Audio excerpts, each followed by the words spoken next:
বাজলো আসর ঘন্টা, ছটফটিয়ে উঠলো কেঁপে মন্ত্রী বুড়োর মনটা। বলল রাজা, মন্ত্রী তোমার জামায় যেন গন্ধ। মন্ত্রী বলে, এসেন্স দিছি, গন্ধ তো নয় মন্দ। রাজা বলে, গন্ধ ভালো, দেখুন সুখে মন্ত্রী। মন্ত্রী বলে, আমার নাকে বেজায় হলো সর্দি। রাজা কাকে বলাও তবে রামনারায়ণ পাত্র। পাত্র বলে, বসি নিলাম এক্ষুনি এই মাত্র। বসি নিয়ে বন্ধ যেটা, বন্ধ কোথায় ঢুকবে? রাজা বলে, এসো শুনবে। প্রধান বলে, পান খেয়েছি, মশলা তাহে কর্পূর। গন্ধেদারি মুন্ডু আমার একেবারে ভরপুর। রাজা বলে, আসুক তবে শের পালোয়ান ভীম সিং।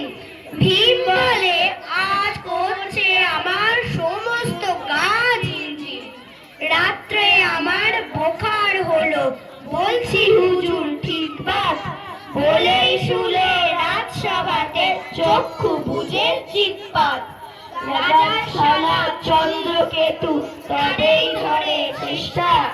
বলল রাজা, তুমি না হয় করো না ভাই চেষ্টা। চন্দ্র বলে, মরতে চাও তো টাকাও না হয় চল না। বন্ধ সুখে মরতে হবে, এ আবার কি আল্লাহ। ছিল হাজির বৃদ্ধ নাজির, বয়সটা তার 90। ভাবলো মনে, ভয় কেন আর, একদিন তো মরবই। সাহস করে বলল বুড়ো, মিথ্যে সবাই বকছিস। শুনতে পারি হুকুম পেলে এবং পেলে বকশিস।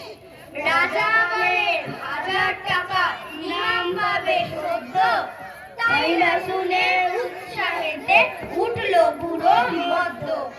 জামার পরে নাক ঠেকিয়ে শুকলো কত গন্ধ। রইল অটল, দেখলো লোকে বিস্ময়ে বাক বন্ধ। রাজ্য হলো জয় জয়কার, বাজলো কাসর ঘণ্টা। বাপরে কি তেজ বুড়োর হাড়ের, পায়না সেজে অক্কা। নমস্কার। মঞ্চস্থ হয়ে গেল।